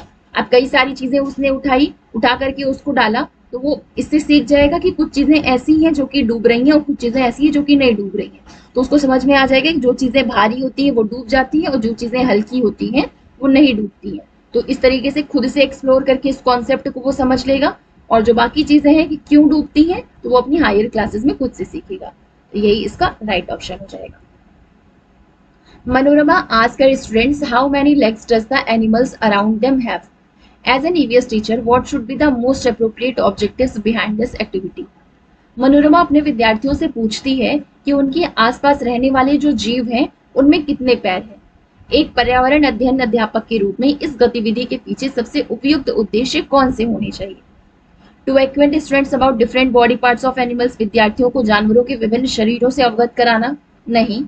To enable the students to appreciate the diversity of animal world, मतलब कि विद्यार्थियों में जो जंतु जगत है उनकी विभिन्नता के प्रति सराहना विकसित करना, तो ये सही हो जाएगा। To nurture the natural curiosity of the students, विद्यार्थियों की जो स्वाभाविक जिज्ञासा होती है उनका पोषण करना, ये भी सही है। To provide students an opportunity of observation and exploration, विद्यार्थियों को अवलोकन एवं खोज के अवसर प्रदान करना, ये भी सही है। तो बी सी डी 1 2 3 4, मतलब 2 3 4 इसका राइट ऑप्शन हो जाएगा। Rohan complains to teacher that Sam has been by an insect bitten by an insect and is crushing that insect. In relation to pedagogy, what should be the most appropriate behavior of a teacher? Rohan शिक्षक से शिकायत करता है कि Sam को एक कीड़े ने काट लिया है और वह उसे कुचल रहा है। शिक्षण शास्त्र के संबंध में शिक्षक का सबसे उपयुक्त व्यवहार क्या होना चाहिए? Talk to Sam and forbid him from crushing the insect, direct उनसे मतलब कि मना कर देना किसी चीज के लिए, तो उनको इस चीज की समझ नहीं आएगी किस चीज के लिए मना किया जाएगा। फर्स्ट एड अप्लाई करो और उसको डॉक्टर के पास लेके जाओ, ये तो ठीक है कि हाँ कर सकते हैं, लेकिन यहाँ पे जो ये हो रहा है सिचुएशन, तो उस सिचुएशन के बारे में अवेयर कराने के लिए कुछ नहीं किया गया, इसलिए ऑप्शन आपका नहीं होगा। सैम को बस ये बता देना कि जानवरों को मारना क्रुएल्टी है और उन्हें इस चीज के लिए पनिश करना, तो ये भी तरीका सही नहीं, क्योंकि उनको सिर्फ बताने से वो चीज नहीं समझेंगे, तो ये भी गलत।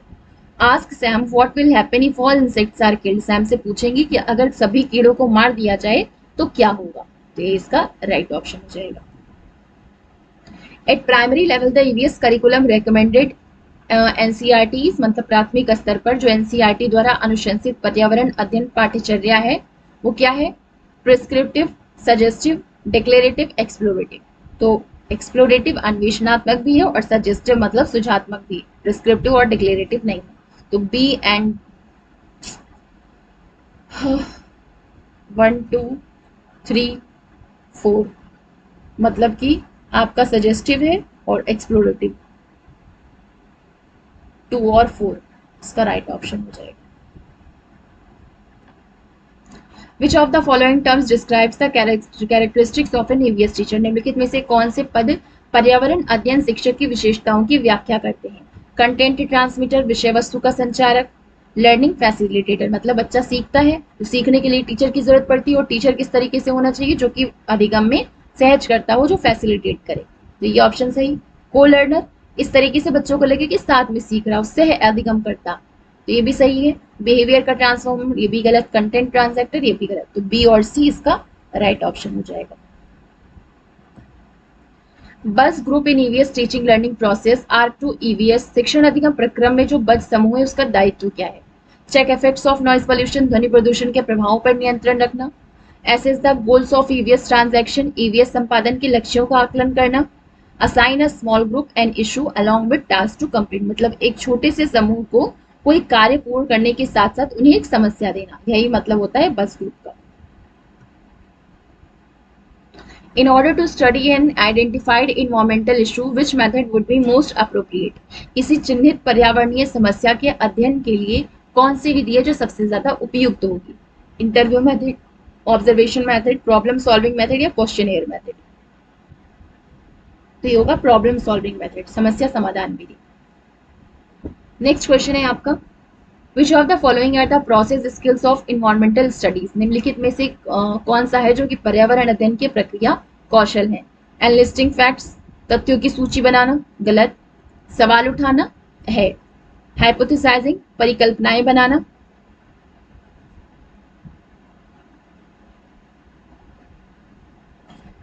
एक्सपेरिमेंटिंग, परीक्षण करना, ये भी है। रीचिंग फाइनल कंक्लूजन, अंतिम निष्कर्ष पर पहुंचना। डायलॉग, संवाद। Changing conclusion based on observation, अवलोकन के आधार पर निष्कर्ष में परिवर्तन। एनालिसिस ऑफ डाटा, आंकड़ों का विश्लेषण करना। तो ये है आपका, ये भी है आपका, संवाद भी है, ये भी हो जाएगा, और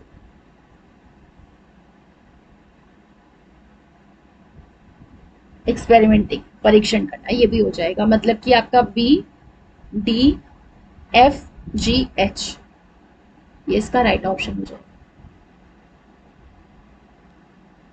तो 58 का right option option number A. Next है आपका, importance of practical work at primary level, प्राथमिक स्तर प्रयोगात्मक कार्य का महत्व। Clearly focuses on outcome of the practical work, प्रयोगात्मक कार्य के निष्कर्ष पर स्पष्ट रूप से केंद्रित होना। Help to retain information for a longer time, practical work करने से क्या होता है कि जो भी जानकारी होती है वो लंबे समय तक बनाए रखने में सहायता मिलती है। Anand's mother puts tulsi leaf in the prasad plate offered to God in her temple at his house. He shared this with his teacher in class. Teacher thinks about using this experience to develop a holistic perspective of studying plants. So which of the following learning experience will be effective to achieve this objective? आनंद की mummy उसके घर के मंदिर में भगवान के सामने plate में प्रसाद तुलसी पत्ता रखकर चढ़ाती है। वह इसे कक्षा में अध्यापक को बताता है। तो अध्यापक इस अनुभव का प्रयोग पौधे के अध्ययन के समग्र दृष्टिकोण विकसित करने के लिए सोचते हैं। तो इस उद्देश्य की प्राप्ति के लिए इनमें से कौन सा अधिगम अनुभव है जो कि प्रभावी होगा? Tell students about the medicinal properties, direct उनको बताना गलत। Ask students to work in group projects exploring various plant leaves and search for its social and scientific significance. Exhibit video presentation. Take the student for a field trip to garden and discuss the use of various leaves. इसका right option क्या हो जाएगा? Question क्या था?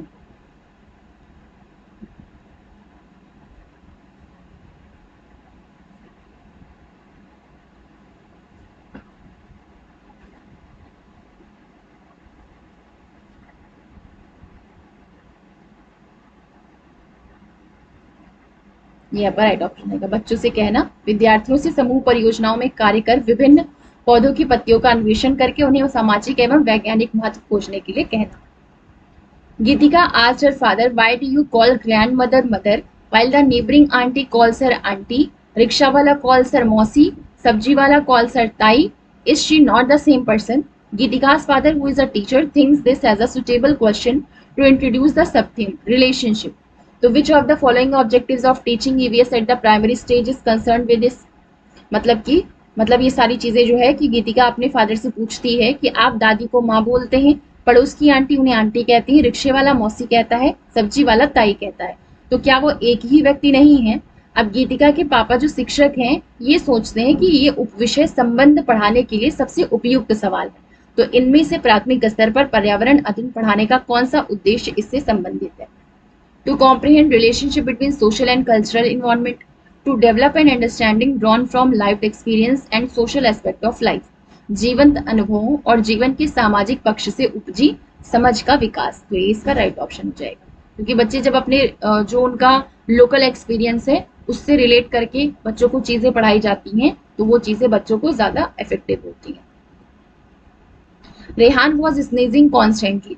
Amma prepared kadha for him using turmeric, honey, ajwain, lemon, ginger, black pepper and tulsi. Next day he was feeling healthy and he went to school. He asked Amma to teach him to prepare kadha. To which of the following objectives are involved in this activity? तो इसमें कौन सा होगा? Understanding, creating, applying, remembering. तो क्या कर रहा है? इस चीज को समझ रहा है, समझने के अलावा अप्लाई कर रहा है और उसको याद रखेगा जिससे वो नेक्स्ट टाइम कर पाए। तो ACD इसका राइट ऑप्शन हो जाएगा। नहीं, अप्लाई क्या कर रहा है? C,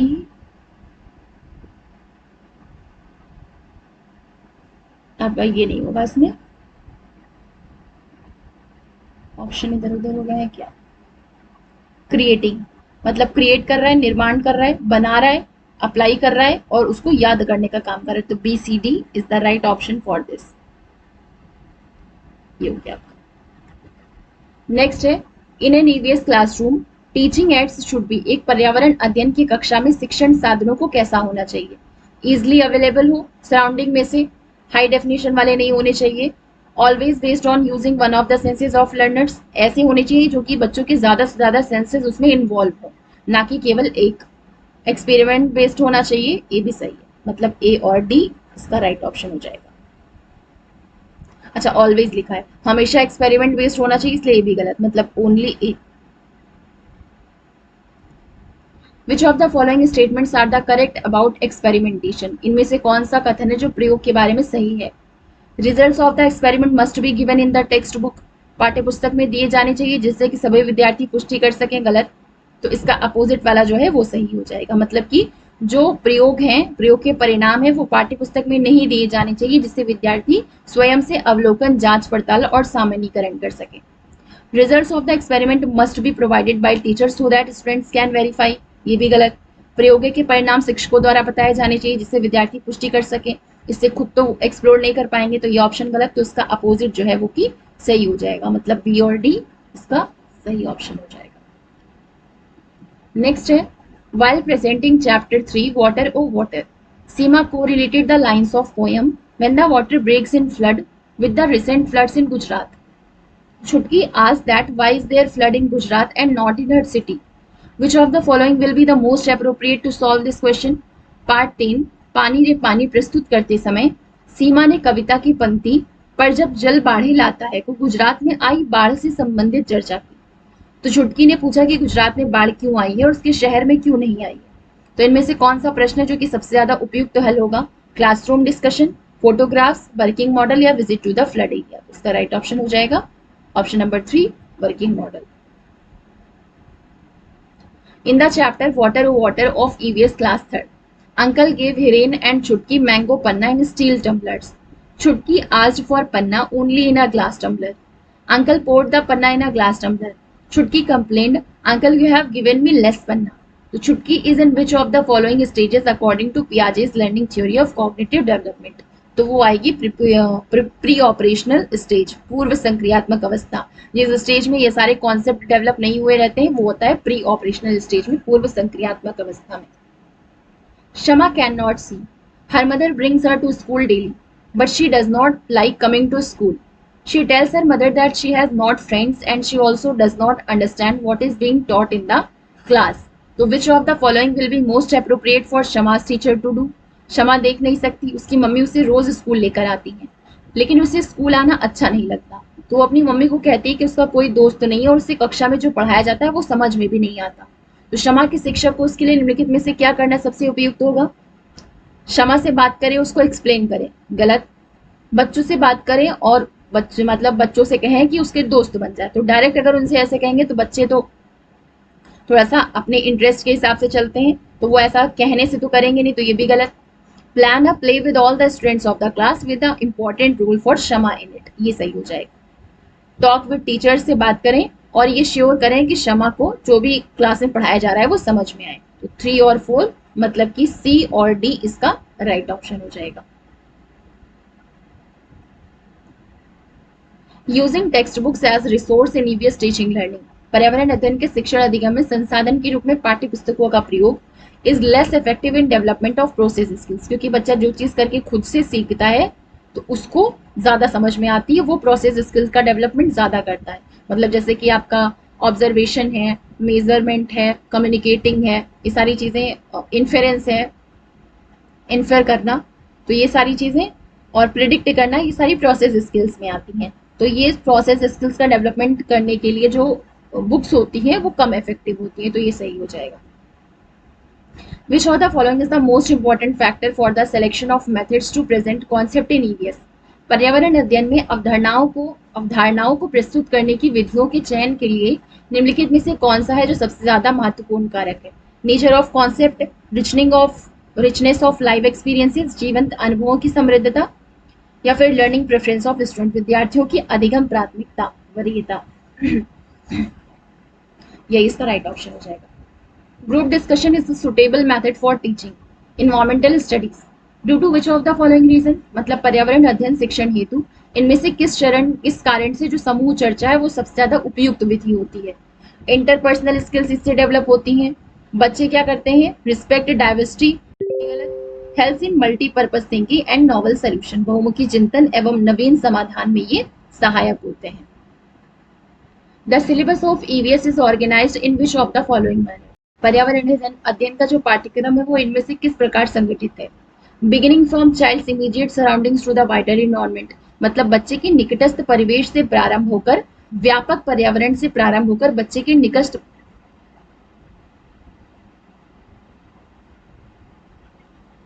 ये आपका दूसरे वाले का है, इस वाले का। बिगिनिंग फ्रॉम मतलब कि वो बच्चे के निकटस्थ परिवेश से प्रारंभ होकर के व्यापक की तरफ लेकर के जाए, तो ये ऑप्शन सही। वाइडर, अब जब ये वाला सही है तो ये वाला गलत हो जाएगा। Beginning from child as self to self in larger context, मतलब स्व के रूप में बच्चे से प्रारंभ होकर उसके बाद स्व के रूप में व्यापक संदर्भ तक, तो ये इसका राइट ऑप्शन। अब ये इसका अपोजिट है तो ये गलत, मतलब 1 and 2 1 and 3 is the right option for this question. Antara was finding it difficult to understand how to solve a puzzle alone, but with his elder brother Prasoon, she could easily solve the puzzle in a few minutes.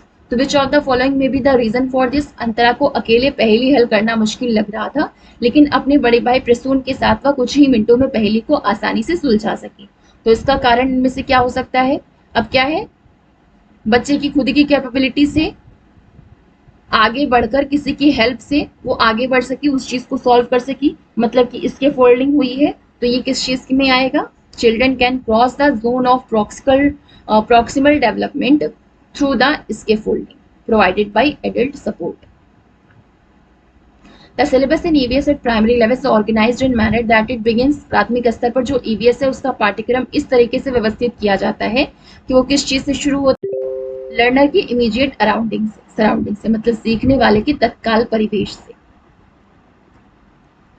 From the words given below, choose at least 3 words. Describe environment.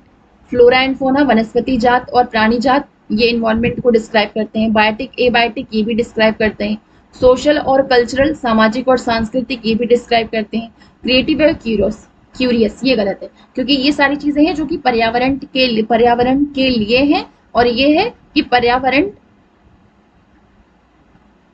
ये तीन चीजें ऐसी हैं जो कि पर्यावरण को describe करती हैं, और ये चीजें ऐसी हैं जो पर्यावरण को समझने के लिए क्या चाहिए होता है उसको डिस्क्राइब करती हैं. तो ABC इसका राइट ऑप्शन हो जाएगा.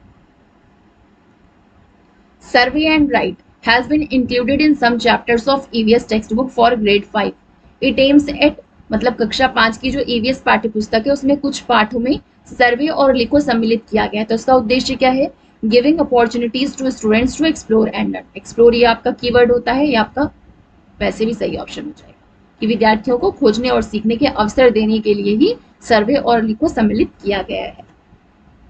The approach of teaching learning of EVS that uses different skills to learn new things. If, मतलब कि नए विषय सीखने हेतु EVS के शिक्षण अधिगम के जिस उपागम में निम्नलिखित कौशलों का उपयोग होता है वो है conceptual approach, process approach, integrated approach या एक्टिविटी अप्रोच, प्रक्रिया उपागम. तो इसका राइट ऑप्शन क्या हो जाएगा? प्रोसेस अप्रोच, प्रक्रिया उपागम. Identify the student-centered approaches in teaching learning of EVS from the following. EVS के शिक्षण अधिगम में छात्र केंद्रित उपागमों की निम्नलिखित में से पहचान कीजिए. Autocratic style, permissive style, integrated approach, process oriented approach. तो ये दोनों हैं जो कि शिक्षण अधिगम में छात्र केंद्रित उपागमों की पहचान करते हैं. तो यही दोनों हैं, C और D इसका राइट ऑप्शन. इसको ये सब एक्सप्लेन इसलिए नहीं कर रही हूँ क्योंकि जो आपके 10 प्रीवियस ईयर क्वेश्चंस कराए हैं उसमें इसका एक्सप्लेनेशन किया गया है. Values are part of our, हमारे बिहेवियरल सिस्टम, व्यवहार परक तंत्र का मूल्य एक भाग है, यहाँ पे डैश होगा. भावात्मक, कॉग्निटिव, साइकोमोटर या अफेक्टिव एंड कॉग्निटिव बोथ. तो इसका राइट ऑप्शन होगा ऑप्शन नंबर 1. ये तीनों ब्लूम्स टैक्सोनॉमी का क्लासिफिकेशन है, भावात्मक, संज्ञानात्मक, मनोगत्यात्मक. The nature of EVS can be best described as, मतलब EVS की प्रकृति की उत्तम व्याख्या किस तरीके से की जा सकती है? इट इंटीग्रेट्स सेवरल डिसिप्लिन्स, या कई विषयों को समाकलित करता है, बिल्कुल सही. चाइल्ड सेंटर्ड होता है, एक्सपीरियंशियल, अनुभवजन्य होता है, टीचिंग बेस्ड, शिक्षण आधारित है, ये गलत. तो ABC इसका राइट ऑप्शन हो जाएगा. Bhim asked his gardener why flowers and fruits are coloured when the leaves of the plants are green. तो which process skills are exhibited by Bhim? Observation, उसने अवलोकन किया. एक्सपेरिमेंट इसमें किसी तरीके का नहीं किया जा रहा है. क्वेश्चन रेज कर रहा है, ये भी सही है, मतलब A एंड C इसका राइट ऑप्शन हो जाएगा. फोर्थ इसका राइट ऑप्शन हो जाएगा. विच of the following technique is used in rating scale? Observation की चेकलिस्ट की राइटिंग क्वेश्चंस, रिटन क्वेश्चंस या असाइनमेंट्स. तो ऑब्जर्वेशन, अवलोकन है जो कि रेटिंग स्केल में यूज होती है technique. Identify the most effective strategy to engage students in teaching learning process of EVS. पर्यावरण अध्ययन में बच्चों को शिक्षण अधिगम से जोड़ने के लिए सबसे प्रभावशाली युक्ति क्या होगी? Reading of text book, lecture by teacher, demonstration by teacher, narratives, किस्से कहानियां. Which of the following is not an approach in teaching learning of EVS?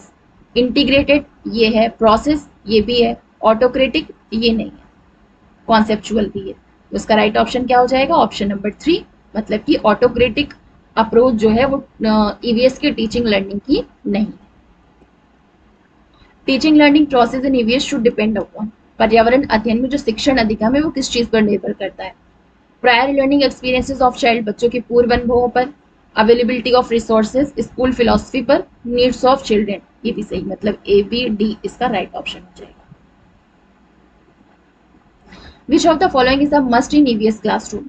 Chart, projector, local resources या टीचर के नॉलेज? तो लोकल रिसोर्सेज हैं वो जो सबसे ज्यादा इंपॉर्टेंट होते हैं, सबसे ज्यादा मस्ट है। In NCERT EVS book a railway ticket sample has been shown. It is because मतलब NCERT EVS की बुक में रेलवे टिकट का नमूना दिखाया गया है। किस लिए है? क्योंकि बच्चे में know about various minute details, या फिर डिसीजन मेकिंग कर सकें, या student become aware about railways, या observation and communication skills to real life experience में भी डेवलप्ड। इससे क्या होगा? वास्तविक अनुभव के द्वारा संप्रेषण और अवलोकन कौशल को विकसित करना है। तो ये इसका राइट ऑप्शन हो जाएगा। In the process of teaching learning of EVS, which of the following is developed among learners? EVS के शिक्षण अधिगम में निम्नलिखित में से क्या है जो बच्चों में विकसित होता है? Good memory, recognition, tendency for learning by doing या क्रैमिंग? तो tendency for learning by doing, करके सीखने की प्रवृत्ति। EVS. In EVS, storytelling is an effective technique. तो which of the following is the most appropriate reason to it? पर्यावरण अध्ययन में जो स्टोरी टेलिंग है, कहानी वाचन है, वो एक प्रभावी शिक्षण रणनीति है। तो इनमें से कौन सा है जो इसको उपयोग करने का सबसे उपयुक्त कारण है? It makes the topic interesting for students, develop story writing skill, develops listening skill, it enables learners to empathise with characters of the story. विद्यार्थी कहानी के पात्र से अपने को आसानी से जोड़ सके, इसी वजह से कहानियां ईवीएस के चैप्टर्स में हैं। An EVS teacher of class 5th shows a video to her students in which a bullock cart was carrying a heavy load, due to which the bull was not able to walk properly. तो teacher discusses the video with the students so that she can make them think on, मतलब कि पर्यावरण अध्ययन की शिक्षिका जो है वो कक्षा 5 के विद्यार्थी को एक वीडियो दिखाते हैं जिसमें कि एक बैलगाड़ी पर अत्यधिक सामान लादा गया है, जिसके कारण बैल लड़खड़ा कर चल रहा है। तो शिक्षक इस वीडियो में दर्शाए गए दृश्यों पर विद्यार्थियों से चर्चा करते हैं ताकि वे उनका ध्यान किस तरफ ले जा सके? बैल के मतलब बैलों की उपयोगिता पर, या बैलगाड़ी का उपयोग परिवहन के लिए कर सकें, या फिर भारी बोझ ढोने में पशुओं के शोषण पर। ये इसका राइट ऑप्शन हो जाएगा। An EVS teacher instructs children to group fallen leaves of trees on the basis of shape, size, texture, etc. The purpose of teacher is to enhance, मतलब कि EVS के शिक्षक ने बच्चों को वृक्षों की गिरी हुई पत्तियों को आकार, माप, बनावट इत्यादि के आधार पर समूहों में व्यवस्थित करने के निर्देश दिए। तो शिक्षक का उद्देश्य क्या है? पत्तियों के विषय में वृद्धि, या ऑब्जर्वेशन एंड क्लासिफिकेशन स्किल। इससे क्या होगा? अवलोकन करेंगे और वर्गीकरण कौशल, इन दोनों का बच्चों में वृद्धि होगी, क्योंकि अलग अलग तरीके की पत्तियां हैं, अलग अलग चीजों के आधार पर जब बांटेंगे तो क्लासिफिकेशन आएगा, और ऑब्जर्व करेंगे तो अवलोकन और क्लासिफिकेशन, ये दोनों कौशलों की वृद्धि होगी। What can an EVS teacher do to make students aware about environment and develop a perspective for environment? विद्यार्थियों में पर्यावरण दृष्टिकोण व पर्यावरण ज्ञान की जागरूकता लाने के लिए एक पर्यावरण अध्ययन का शिक्षक क्या कर सकता है? Teacher will tell about limited availability, direct उनको बताना, गलत। Teacher will tell about the effect of human behaviour, गलत। Will show national and international documentary, teacher will tell the importance of deforestation for, क्या है? To make aware about environment. अच्छा, मतलब हाँ ठीक है, ये नेशनल और इंटरनेशनल डॉक्यूमेंट्री दिखानी चाहिए, ये सही हो जाएगा आपका। बच्चों को ह्यूमन बिहेवियर, फ्लोरा और फोना उनके चारों तरफ है उसका क्या इफेक्ट है वो भी बताना चाहिए, और उनको जो लिमिटेड अवेलेबिलिटी है बायोलॉजिकल और फिजिकल रिसोर्सेज की for making objects of daily life, ये भी बताना चाहिए। Teacher will tell the importance of deforestation for industries, ये गलत है क्योंकि ये क्या करेगा? इन्वायरमेंट को इफेक्ट करेगा, ना कि इन्फ्लुएंस करेगा। तो ABC इसका राइट ऑप्शन हो जाएगा। Arrange the following steps involved in practising activity based learning in proper sequence. क्रियाकलाप आधारित अधिगम के अभ्यास में निहित निम्नलिखित चरणों को सही क्रम में व्यवस्थित कीजिए। सबसे पहले आएगा आपका प्लानिंग। प्लानिंग करने के बाद उस एक्टिविटी को कंडक्ट करना, कंडक्ट करने के बाद उस एक्टिविटी पर चिंतन करना, और चिंतन करने के बाद लास्ट में उसको रिवाइज करना, मतलब कि CADB इसका राइट ऑप्शन हो जाएगा। विच of the following situation represent in integrated nature of EVS, निम्नलिखित में से कौन सी स्थिति है जो पर्यावरण अध्ययन की एकीकृत प्रकृति को दर्शाती है? तो जहां पे आपका तीनों लिखा हुआ हो, science, social science and environmental education, यही हो जाएगा। मतलब कि विज्ञान, सामाजिक विज्ञान और पर्यावरण शिक्षा की अवधारणाओं से अंतर्दृष्टि विकसित करना। Identify the objective with which riddles have been included in EVS, मतलब कि इनमें से पर्यावरण अध्ययन पुस्तक में पहेलियों को सम्मिलित करने के उद्देश्य को पहचानिए। बच्चों को कंफ्यूज करने के लिए, विद्यार्थियों को खेल खिलाने के लिए, कंफ्यूज करने के लिए, बच्चों में लॉजिकल एबिलिटी का डेवलपमेंट हो सके इसके लिए, मतलब विद्यार्थियों में तर्क क्षमता का विकास करने के लिए। Rima gives an assignment to her students to collect information on different festivals celebrated in अलग-अलग parts of country and display it in the classroom. तो ऑब्जेक्टिव क्या है इस एक्टिविटी का? रीमा ने अपने विद्यार्थियों को देश के अलग-अलग भागों में जो मनाए गए त्योहार हैं उनके उत्सवों पर जानकारी एकत्र करने का नियत कार्य दिया, तो उन्हें कक्षा में प्रदर्शित करने के लिए कहा। तो इस क्रियाकलाप का उद्देश्य क्या है? जिससे बच्चे अलग-अलग जो फेस्टिवल्स हैं उनके बारे में जान सकें। Sensitise students about diversity of culture in our country, मतलब हमारे देश में जो संस्कृति की विविधता है उसके विषय में विद्यार्थियों को संवेदनशील बनाया जाए इसी के लिए। EVS teaching should encourage process skills which are the core of inquiry based hands-on learning. Which of the following is not a skill? Determining, observing, predicting, inferring. Observing भी है, predicting भी है, inferring भी है। इसके अलावा ऑब्जर्वेशन है, अच्छा ये तो हो गया आपका। इसके अलावा मेजरिंग है, कम्युनिकेटिंग है, तो ये सारी चीजें किसमें आएगी? डिटरमाइनिंग, ये इसका राइट ऑप्शन हो जाएगा, क्योंकि पूछा है इनमें से कौन सी है जो कि स्किल नहीं है। Teaching of EVS would be more effective if the teacher, EVS का शिक्षण अधिक प्रभावी होगा अगर शिक्षक कंडक्ट वेरियस मीनिंगफुल और रेलेवेंट एक्टिविटीज, विभिन्न अर्थपूर्ण और संदर्भित क्रियाकलापों का संचालन करे, तो ये इसका राइट ऑप्शन हो जाएगा। मतलब कि जो एक्टिविटीज कराएगी वो अगर मीनिंगफुल हो और रेलेवेंट हो, तो यही जो चीजें हैं ये क्या करेगी, टीचर को ईवीएस पढ़ाने के लिए और ज्यादा इफेक्टिव बनाएगी। ये था हमारा ईवीएस का पेडागोजी का मैराथन। अब आपका पांचों सब्जेक्ट की जो मैराथन्स हैं वो भी हो गई हैं, 10 प्रीवियस ईयर क्वेश्चंस हैं वो भी हो गए हैं। अब जहाँ तक आपकी या तो साइंस की मैराथन आएगी या तो सीडीपी की 2-3 वीडियोस आएंगी। मिलते हैं नेक्स्ट वीडियो में। Thank you.